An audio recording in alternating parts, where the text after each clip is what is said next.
What is up, guys? Welcome back to another UFC prediction video. This week we got a fight night down in Brazil. Charles Olivera taking on Mateusz Gamrot, who's stepping in on short notice to replace Rafael Fiziev.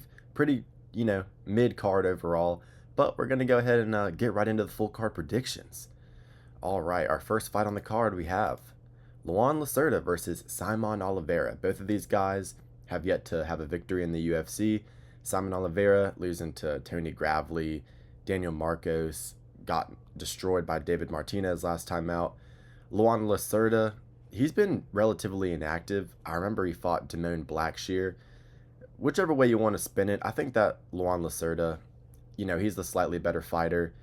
Simon Olivera, he's going to be at a height disadvantage in this one. And it's just, he has no durability. Even when he's fighting a guy that, is athletic, just doesn't hit super hard like David Martinez. He's getting folded up, and yeah, neither of these guys are super impressive. No need to dig too deep into the weeds. Give me Lacerda to win the fight. Next fight on the card, we have Walter Walker versus Mohammed Usman. Mohammed Usman, he was able to beat, I believe it was Hamdi Al-Wahhab last time out. Got a decision win there. He's lost to Peterson. He's taken some losses to like Mick Parkin. He's lost to okay fighters in the heavyweight division, but make no mistake, he's not good whatsoever. Can't keep his feet planted when he's throwing strikes. No technique. Just kind of relies on his athleticism and, just pure size. He's decently explosive, I guess, for heavyweight. Walter Walker, he's had some success and he's been pretty entertaining with these submissions that he's been getting, just spamming heel hooks. He's gotten his last 3 wins that way, but, look, Dontel Mays, Tafa, both of those guys are terrible. The win over Kennedy into Chekwu, it's impressive, but at the same time, like, Kennedy just doesn't really have grappling. He was able to take advantage of that. 14-1, the record, it's inflated for sure. Low level of competition overall. Lost to Lucas Bresky in his UFC debut, which is a terrible look. Look, at the end of the day, he's a decent grappler. He should be able to win this fight by sub. I'll pick him to win via round 1 heel hook. Mo Usman does not have the grappling to be able to defend, what Walter Walker is going to be throwing at him in terms of the wrestling, in terms of the submission threats. Mo Usman's going to, if he gets taken down, he will get finished here. And I don't trust him to be able to keep it on the feet for 15 and win on points. So, yeah, give me Walter Walker round 1 submission. I'll say it's another heel hook, because Mo Usman's just not skilled enough to, avoid it. That's what I'll say. Walter Walker gets another heel hook in the first round. All right, next fight on the card. Lucas Rocha versus Stuart Nicoll. Stuart Nicoll, he was undefeated going into his UFC debut versus Aguilar. Got subbed up there. And other than that, not really any sample size to go off of except for on the regional scene where he had some success. Lucas Rocha, had a decent TKO knee on the Contender Series, got choked out by Clayton Carpenter in the fight after that. The grappling, it's suspect for sure. Stuart Nicoll, I actually think, is a predominant grappler. I remember him shooting on Aguilar before Aguilar got that guillotine. But Lucas Rocha, even in his Contender Series fight, he got controlled a little bit, was able to find the TKO. I'm going to say that he makes a fight-to-fight improvement here. Stuffs takedowns against Stuart Nicoll. I think this will play out on the feet for 15 minutes. Give me Lucas Rocha to win a decision here in this one. All right, next fight on the card. We got Vitor Petrino versus Thomas Peterson. I'm taking Petrino to win this one via first round TKO quite easily. Look, Thomas Peterson, he's had mixed success in the UFC, beating Mays by decision. Who cares about that? He's lost to Jamal Pogues, got absolutely flatlined versus Shamil the Blob Gaziev, and that's all I need to see to pick Vitor Petrino to knock you out. Look, Petrino, he definitely had just some absolute mishaps in his 2 losses. Was arguably winning against Dustin Jacoby before Jacoby was able to land a right hand from hell, knocked him out cold in that one. And then, of course, Anthony Smith was able to fluke that guillotine against him. I don't think Thomas Peterson's knocking out Petrino with a right hand. He's not the level of striker Dustin Jacoby is, nowhere near. And I don't see Vitor Petrino putting his head into a guillotine where, even to be fair to Smith, he does have decent submission ability. Peterson, he has very, very basic submissions, very, very basic wrestling, and little to nothing to offer on the feet. Vitor Petrino will be able to easily stuff any takedowns or grappling threat that Thomas Peterson brings his way. Look, I don't care that he's a heavyweight. He should be fighting at fucking welterweight. The dude is just overweight, not athletic, super slow twitch. Vitor, much more athletic, built like a brick house, has power, has explosive ability. Even in his heavyweight debut versus Austin Lane, handled that fight easily, got the submission win. I think Vitor Petrino would even be able to get a submission here in this fight. You even look back at his win versus Anton Torkalj, who honestly is a more skilled grappler than Thomas Peterson. Petrino's going to win this fight in the first round via TKO. Look, if a slow blob like Shamil is able to easily outstrike you, Petrino's going to just absolutely go to work in this fight. So, yeah, give me Petrino to win via round 1 TKO. Quite an easy pick there, in my opinion. Rafael Fialho versus Clayton Carpenter. Going to be taking Clayton Carpenter to win a decision here. Even though Fialho didn't look terrible in his last fight versus Nascimento, I actually see Clayton Carpenter being able to replicate basically the same game plan. He fights very similar to Nascimento anyway. And look, Clayton, if he gets his back taken or, loses some grappling exchanges, maybe, he could lose on points. I think this fight does see the final bell either way, unless Clayton Carpenter is able to find a TKO on the hands, where I do believe he's a much better striker. Even in his fight versus Tagir Ulanbekov, he was landing good with the hands. Tagir is a much higher level fighter than Rafael Fialho. Much better with the wrestling, the ability to get it to the ground. And Carpenter does have good submissions and grappling in his own right. The submission win over Lucas Rocha, beat Edgar Shirez on the Contender Series. I like that win. And like I said, Fialho, he's had some good submissions, good rear naked chokes in his arsenal, but I think that Clayton Carpenter is the more well-rounded fighter. I think he's going to be, way more skilled, fast on the feet, and especially in terms of the boxing ability. And I think that his cardio is better, even in the third round versus Tagir during a hard fight, still pushing the pace, still going after him. And I think that he's going to be able to get Rafael tired in the first and second round. And I think I'll still call a decision here for Clayton Carpenter. I think that Fialho will be tough. He'll make it to the final bell, but I think that Clayton Carpenter takes over this fight late and wins a clear unanimous decision, 29-28. All right, next fight on the card. This will be a decent fight. Lucas Almeida versus Michael Aswell. Look, Michael Aswell, 0-2 under the UFC banner. Lost to Bogdan Grad in a really good fight on the Contender Series, and then, lost to Balaji Oki in the fight after that. But he did step in on short notice, kind of gassed out in that fight a little bit. Like I said, he did step in on short notice, which is probably why that happened. And Balaji Oki's a good fighter, dangerous striker. Lucas Almeida, last time out, lost, had a competitive fight with Danny Silva, who's, a solid fighter. Fight before that, absolutely destroyed Timmy Kwamba, was dropping him all over the place, really displayed his good striking. Lucas Almeida does have solid Muay Thai, good kickboxing skills, like a classic Brazilian striker. Even had early success against like Daniel Zellhuber on the Contender Series when he fought. He's been inconsistent though. However, he has been inconsistent, and I think that pressure fighters, a guy like Timmy Kwamba who will go tit for tat, kind of stays at kickboxing range, I think that kind of favors Lucas Almeida a little bit. Michael Aswell, even though he actually doesn't have great shot selection with the boxing, he is good with what he does.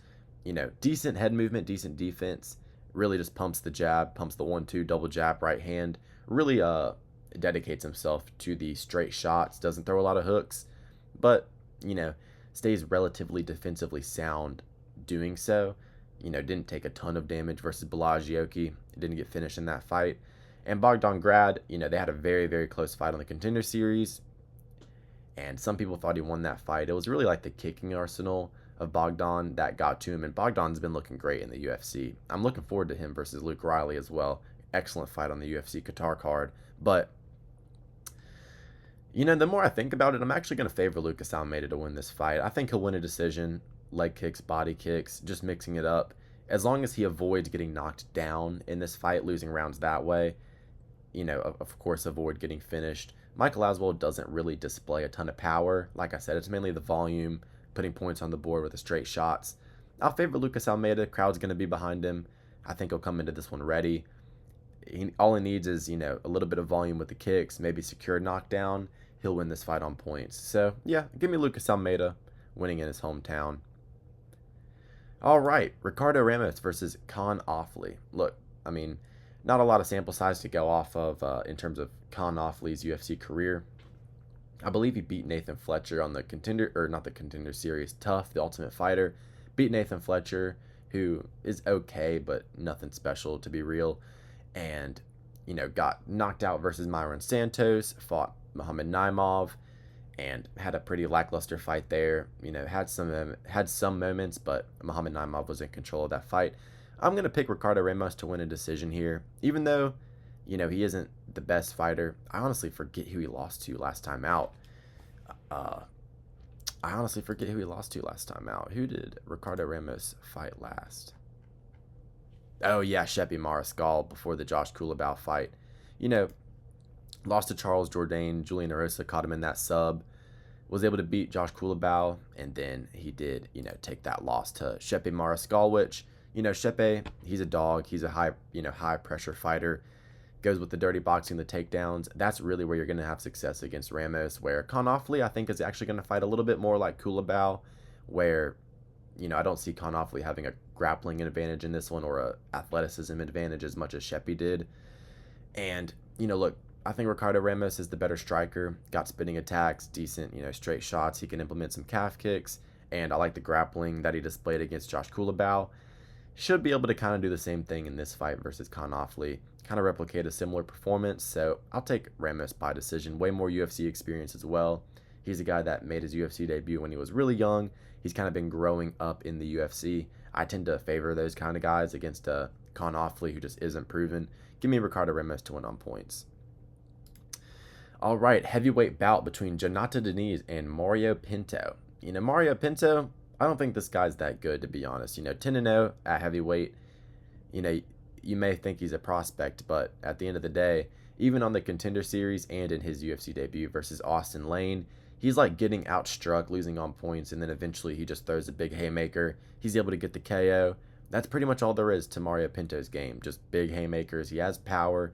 He has some natural explosiveness. He's 6'6", hard to, find the mark on because he's such a tall fighter, but, doesn't really have shot selection, doesn't really have any kicking ability, no knees or elbows, just kind of, literally, that's really all he does is sling haymakers. He goes for the knockout, which he's exciting, but I think Jonathan Diniz is going to KO him in the second round. Look, Jonathan, is he a great striker at heavyweight? No, he's not somebody that I hold to the level of Surreal Gone, but he's a good striker nonetheless.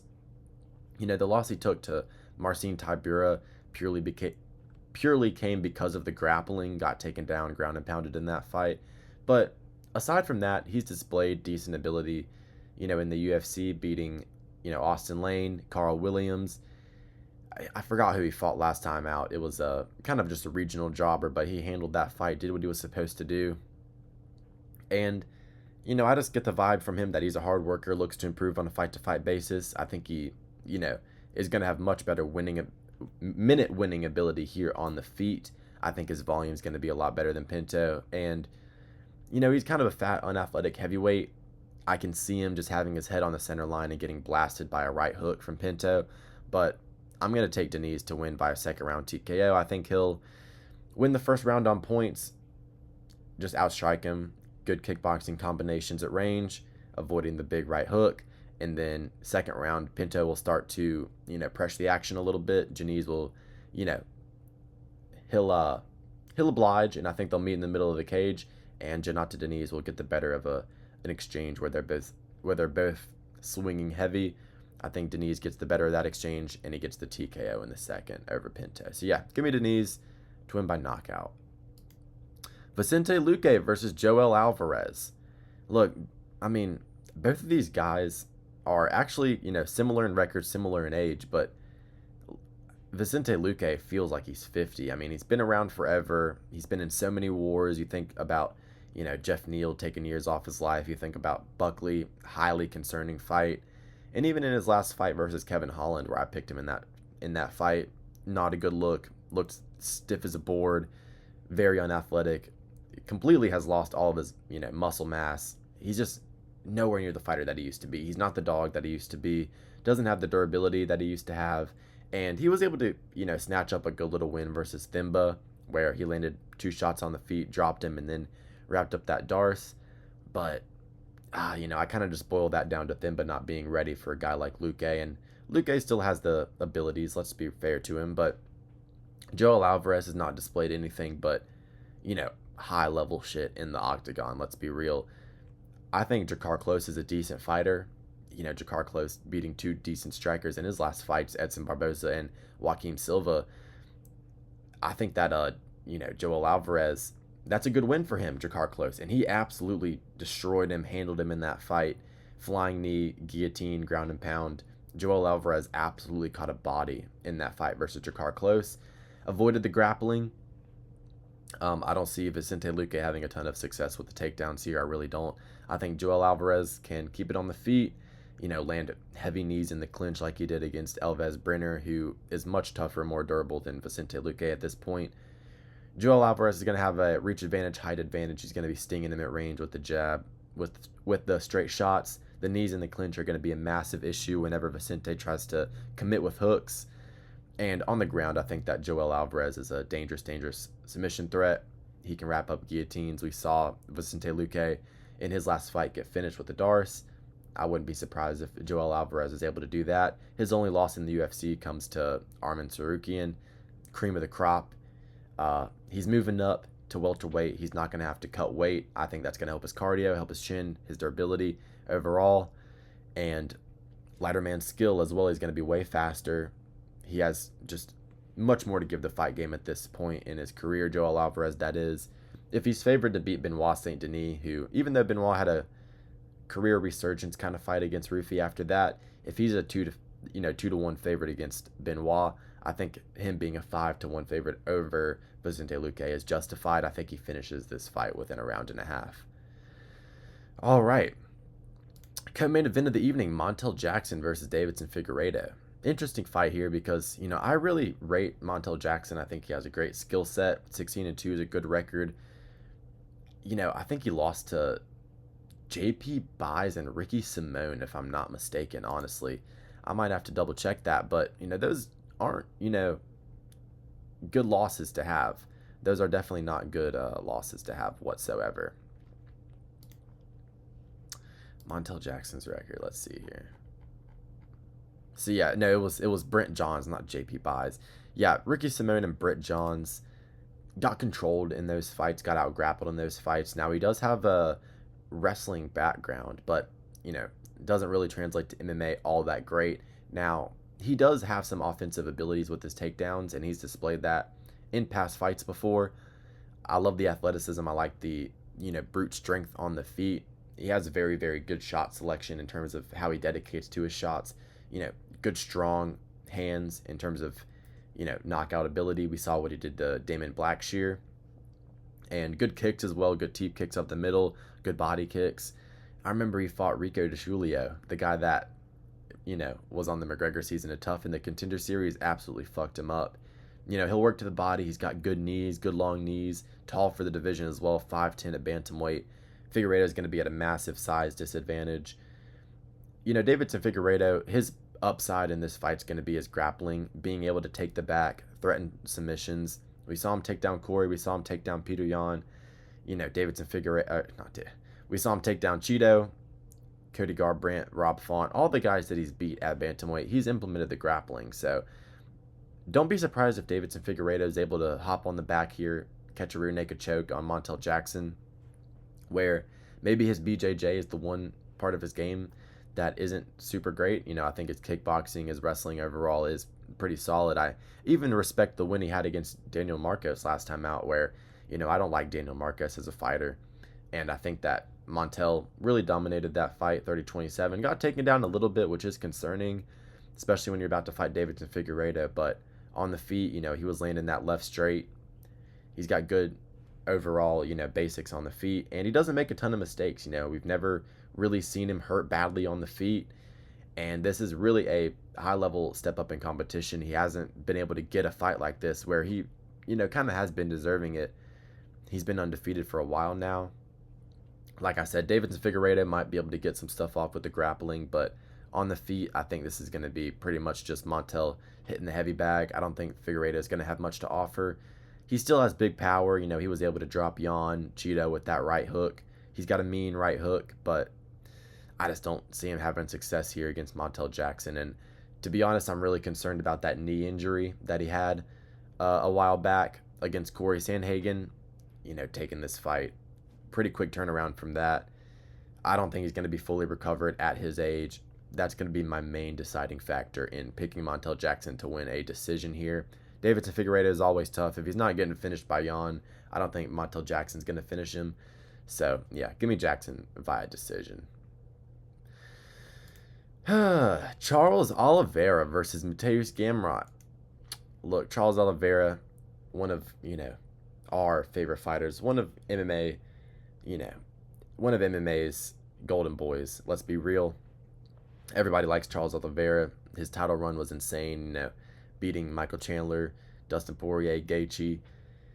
Even the bounce back win he had against Beneil Dariush and Michael Chandler. Those two bounce back wins that he had were very good from him. And, beating guys like Kevin Lee on the come up, Tony Ferguson. We all know about Charles Oliveira. Most submissions in UFC history, absolutely electric fighter. Always brings it. Shoo, man, did he get folded last time out against Topuria. That was bad. That was really bad. And if he was going to be fighting Fiziev here, I'd be picking Fiziev by knockout, because that was a really, really, disturbing KO that he took against Ilia Topuria. He's taken a lot of damage in his career, but thankfully in this fight, he's not going to have to worry about any type of striking, because Gamrot could not hurt a fly. RDA's hurting Gamrot on the feet. Ludovic Klein's hurting Gamrot on the feet. Dan Hooker's hurting Gamrot on the feet. Beneil Dariush is, slinging a big dad bod overhand over the top and stinging Gamrot. Gamrot gets hurt on the feet a lot.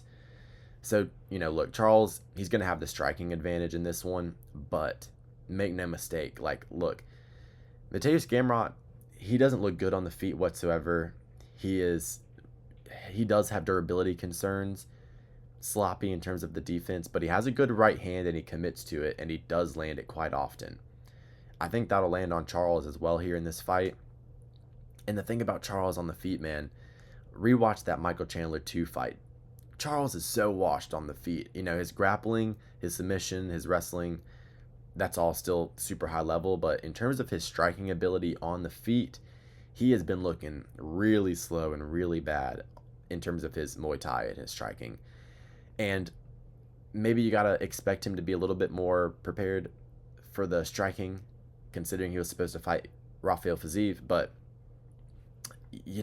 I'm just going to take what I've been seeing from Charles. I think Charles is completely and utterly washed. I don't think he's anything like he used to be. I wasn't impressed by the Chandler fight, let's be real, and Chandler's been looking horrific. If Paddy the Batty is destroying Chandler in, 2 rounds, Charles should be doing the same at this point, even at this point in his career. And that wasn't a good performance, almost got finished up in the 5th round there, folded and turned into a fucking paper plane and flew away by Topuria, just folded bad. Even in that Dariush fight, he was able to catch him with the high kick, finish him up there, but was getting controlled. You think back to the Arman Tsarukyan fight at UFC 300, controlled, elbowed to shit on the ground in that fight.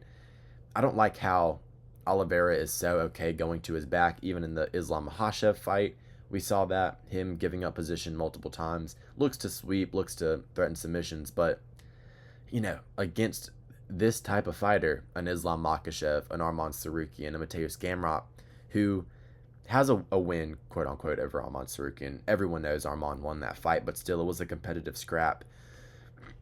If Gamrot is able to go band for band with Tsarukyan in terms of the wrestling, I think he can easily out-wrestle Charles Olivera. Now, will Charles be able to threaten chokes?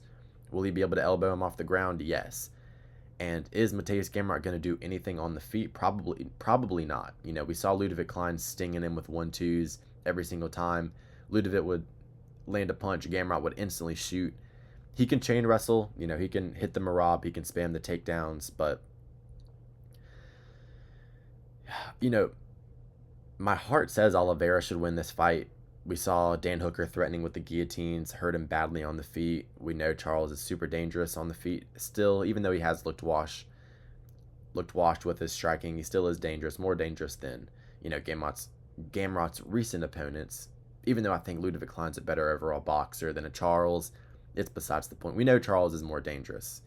He's got good clinch work, good knees, elbows in the clinch. He could hurt Gamrot with that if they end up tying up. But I hate backing fighters that are so okay with just getting taken down and playing in the guard, because that's losing minutes. You're looking for moments when you need to be looking for minutes. And Charles, you know, he should be the one attempting takedowns in this fight. He should be the one, you know, being on the front foot, but I think he's going to be on the back foot. I think he's going to be scared, similarly to how he fought Arman Sarukian. And I think it's going to pretty much end up the same way. I'm fading Charles Oliveira once again. He's not a fighter that I really like to pick because he's so, you know, it's just always an emotional roller coaster with Charles. He's crying all the time, you know, running out to the octagon. He doesn't seem very composed, seems like he panics sometimes in the cage. It's just my opinion. You know, maybe not in that Chandler fight, but, you know, the Poirier-Gaethje Chandler fights or the first Chandler fight where they hurt him, you know, instantly falling to his back, accepting someone coming into his guard. You know, if anything similar to that happens in this fight, Gamrot's going to follow him to the mat and control him for the rest of the round. Gamrot, his takedown entries are so slick. I think he's going to be ready to defend any submissions that Charles Oliveira throws his way. Mateusz Gamrot's never been submitted in his UFC career. The loss to Guram Kutateladze kind of actually gives me a little bit of faith in Charles, but I think Mateusz Gamrot's more prime right now in his career than Charles. He's taken less damage, but he still doesn't have good durability, actually, now that I think about it. This is a hard fight to call. Hometown advantage, you know, in terms of the crowd swing, the judges are going to go to Charles, but Charles was, you know, getting ready for a Muay Thai stylistic matchup in terms of the striking. We saw him in Vegas like this week on the Coaching Contender Series. I don't like to see that. I think Mateusz Gamrot is more dialed at this point in his career. I think he wants it more than Charles Oliveira. And, I mean, let's just be real. Mateusz Gamrot has that kind of ignorance is bliss mentality. I don't even think he really registers that he'll probably never be a champion. He probably legitimately believes he still can be. I think that Charles is smart enough of a human being to know that, look, his days of a champion are absolutely over. What is he doing this for? He has tons of money. Everybody loves him. What's he really fighting for? Because, look, he's never going to beat Topuria. He's never going to beat Sarukian. And those are the two guys in this weight class that are going to be the top dog.